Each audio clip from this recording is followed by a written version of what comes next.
होता हूँ। मैं आज आपको सुनाऊंगी शीतला माता की कथा। कथा आपको अच्छी लगे तो वीडियो को लाइक कर दीजिएगा और चैनल को सब्सक्राइब करना ना भूलिएगा। हम आपके लिए शीतला माता के व्रत की एक पौराणिक कथा लेकर आए हैं। एक समय की बात है, शीतला माता ने सोचा कि चलो आज धरती पर देखती हूँ मेरी पूजा कौन कौन करता है और कौन मुझे मानता है। ऐसा सोचकर शीतला माता धरती पर राजस्थान के डुगरी गांव में आई। माता शीतला गांव की गलियों में घूम रही थी, तभी एक मकान के ऊपर से किसी ने चावल का उबलता हुआ पानी नीचे फेंक दिया और वो पानी शीतला माता के ऊपर जा गिरा, जिससे माता के शरीर पर फफोली पद हो गए। शीतला माता पूरा शरीर जलने लगा। वह गांव से इधर उधर भड़कने लगी और भागती फिरी लगी और खाने लगी। अरे मैं जल रही हूँ, मेरा शरीर जल रहा है, मैं कोई मेरी मदद करो। लेकिन गांव में किसी ने भी माता की मदद नहीं करी। अपने घर के बाहर एक कुम्हारन बैठी थी। उसे देखा कि वह बूढ़ी माँ बहु जल रही है, उनके पूरे शरीर पर फफोले पड़ गए हैं और वो शरीर की तपन से सहन नहीं कर पा रही है। तब तक कुम्हारन बोली, माँ तुम यहाँ आकर बैठ जाओ, मैं तुम्हारे शरीर पर ठंडा पानी डाल दूंगी। तब कुम्हारन ने उसे पर एक करो से घड़ा यानी कि मिट्टी के घड़े से पानी भरा डाल दिया और बोली, माँ मेरे घर में रात की बनी हुई रबड़ी रखी है, तुम वो खा लो। जब उसे बूढ़ी माँ ने वो ठंडी रबड़ी खाई, दही खाया, तो उसके शरीर के फपोले ठंडक मिली और तब वह बोली, बेटी मेरे सर में हुए हुए देख दे।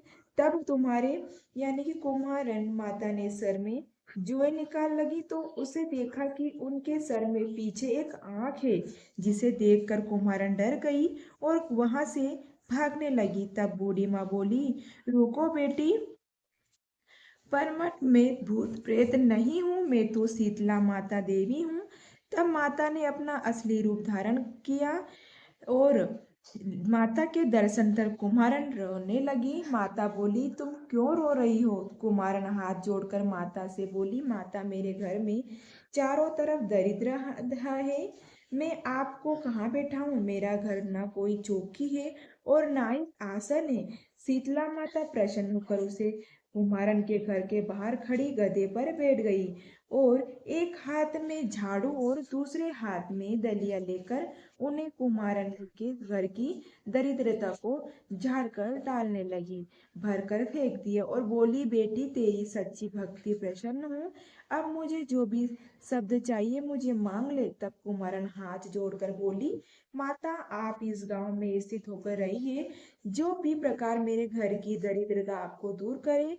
यही है जो व्यक्ति फाल्गुन मास की अष्टमी पर भक्ति भाव आपकी पूजा करेगा, आपको ठंडा जल और ठंडा भजन का भोग लगाएगा, उसे घर की दरिद्रता आप स्वयं दूर करे। माता ने उसे तथास्तु कहा और बोली, तो इस कर्व का जल पान आपकी झोपड़ी पर छिड़क लेना, कल सारे नगर में आज लगेगी लेकिन तेरी झोपड़ी में नहीं लगेगी। ऐसा कर माता अंतर्ध्यान हो गई।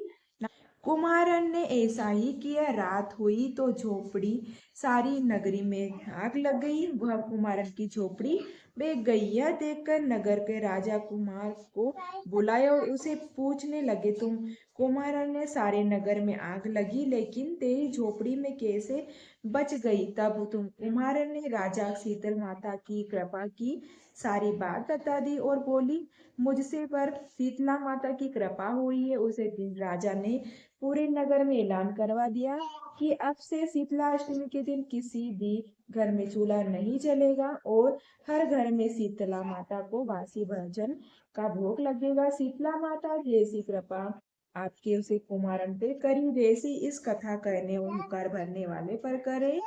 बोलिएगा शीतला माता की जय। और शीतला माता का यह कथा का वीडियो बस तो आपको अच्छा लगा तो वीडियो को लाइक कर दीजिएगा, चैनल को सब्सक्राइब करना ना भूलिएगा। मिलते हैं ऐसे ही कथा के साथ में, तब तक के लिए जय शीतला माता, जय श्री हरि।